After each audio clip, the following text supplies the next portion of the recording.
मुझे फिल्म बहुत पसंद है मुगले आजम, अच्छा ड्रामा है, अच्छी कहानी है, लेकिन जो दिखाया गया है उसका सच्चाई से कोई लेना देना दूर दूर तक नहीं है। हमारी प्रॉब्लम यह है कि उस जनरेशन से लेकर आज तक जो हमें पर्दे पे दिखा दिया गया, हमने इसको सच मान लिया। हमने कभी इतिहास के पन्ने पलटने की कोशिश नहीं की, हमने द ग्रेट मुगल मान लिया और यह नहीं सोचा कि जिसको हम द ग्रेट मुगल कह रहे हैं ये वही आदमी है जो आगरा के किले के सामने मीना बाजार लगवाता था और लड़कियां जाके पसंद करता था, अपने हरम में भेजता था। और फिर आप गलती करते हैं कि एक फिल्म बनाते हैं जिसका नाम है जोधा अकबर।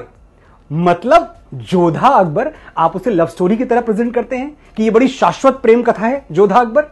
वो तीसरी पत्नी थी, अगर यहां भी बात रुक जाती तो हम मान लेते कि चलो अच्छी लव स्टोरी थी। तीसरी पत्नी के साथ अकबर ने जिंदगी भर शादी का पवित्र बंधन निभा दिया। जोधाबाई के बाद 9 शादियां की हैं। कुछ इतिहासकार ये भी मानते हैं कि तकरीबन 36 शादियां की थी अकबर ने। ये कौन सी मोहब्बत थी?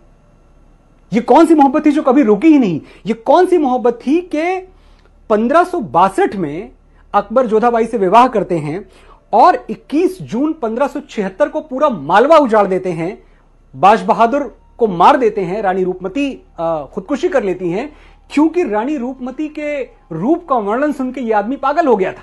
अकबर के बारे में ये सुनते रहते हैं कि भेष बदल के घूमते रहते थे। भेष बदल के घूमते थे, क्यों घूमते थे?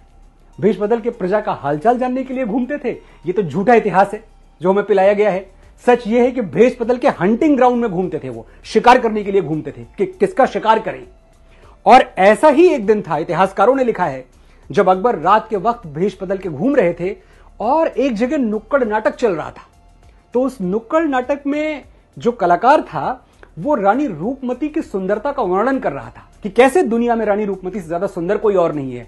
अकबर उस समूह में जो वो नाटक देख रहा था वहां खड़े हो गए और सुनते रहे बहुत देर तक, और उनके दिमाग में इस तरह रानी की खूबसूरती का नशा छाया कि उन्होंने अगले दिन अपनी फौजों को, जो उनके सौतेले भाई थे, जो उनकी दाई के पेट से पैदा हुए थे, सौतेला तो नहीं पर भाई मानते थे उनको आदेश दिया कि तुम जाओ और रानी रूपमती को उठा के लाओ।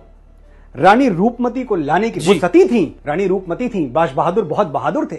इन लोगों ने सरेंडर नहीं किया और अकबरी फौजों ने पूरा मालवा तहस नहस कर दिया।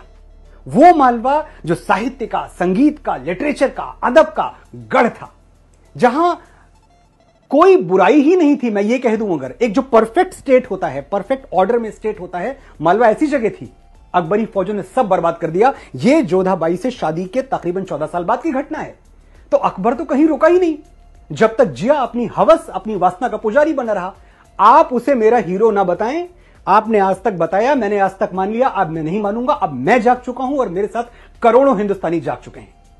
जब हमें बताया जाता है कि हम इतने साल मुगलों के गुलाम रहे, अरे ये तो जो सिलेबस में पढ़ाया गया है वो झूठ है।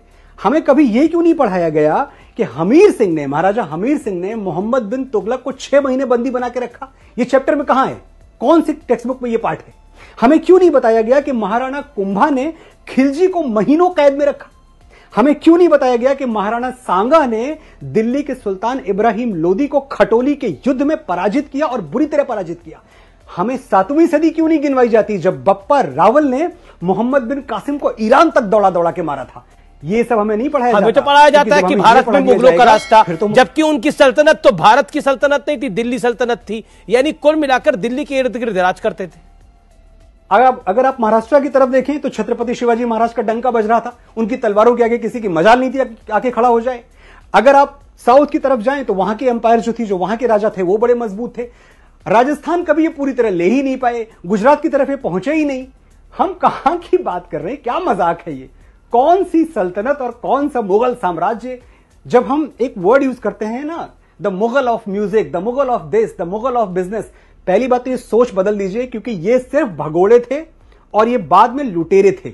इनकी तीसरी कोई पहचान नहीं है। भगोड़े और लुटेरे, तीसरी पहचान जो दी है वो इस देश ने दी है और हमारी नपुंसकता ने दी है, क्योंकि हम चुपचाप सुन गए और सह गए।